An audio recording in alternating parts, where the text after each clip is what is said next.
Champion হয়ে ছদ্মবেশী বৃন্দার খেলা শেষ করে বৃন্দাকে মালয়েশিয়ার জেলে পাঠালো রাঙ্গা। হ্যাঁ বন্ধুরা, আমরা এমনটাই দেখতে পাবো রাঙ্গামতি তীরন্দাজ ধারাবাহিকের আগামী পর্বগুলোতে।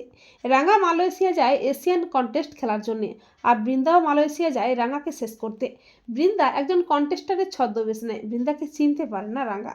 এরপর বৃন্দার প্ল্যান মতো শ্যামের ভাড়া করা গুন্ডা ছেলে মেয়েগুলো রাঙ্গাকে অজ্ঞান করে হাত পা বেঁধে স্টেডিয়ামের উপরে রং মশালের উপরে ফেলে দেয়।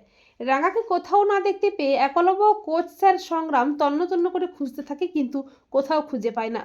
এরপর সত্যজিতের কথা মতো সেখানে কম্পাসও আসে। কম্পাস শেষ মুহূর্তে তার অত্যাধুনিক বৈজ্ঞানিক আবিষ্কার দিয়ে রাঙাকে ভয়ঙ্কর আগুন থেকে উদ্ধার করে আনে।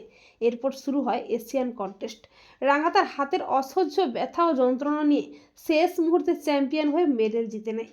এরপর রাঙা বুঝতে পারে ছদ্মবেশী বৃন্দাই তাকে মেরে ফেলার চেষ্টা করেছিল, আর বৃন্দা নিজেকে বাঁচাতে মালয়েশিয়া ছেড়ে যখন চলে যাবে করে, ঠিক তখনই রাঙা রুদ্রমূর্তি নিয়ে ছদ্মবেশী বৃন্দার সামনে হাজির হয়। রাঙাকে দেখে ভয় পেয়ে যায় বৃন্দা। রাঙা বৃন্দার পায়ে একটা সজোরে তীর ছুঁড়ে মারে। রাঙা বলে, তুই আর ছাড়টু পাবি না রে, তুই আমার আর আমাদের বাড়িটার অনেক ক্ষতি করেছিস, তোকে তোর অন্যায়ের শাস্তিটা পেতেই হবে, তোর উপযুক্ত জায়গাটা হলো জেল।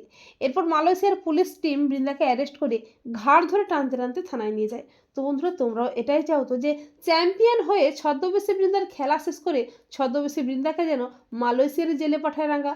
কমেন্ট করে খুঁজে জানিয়ে দাও তোমাদের মতামতটি।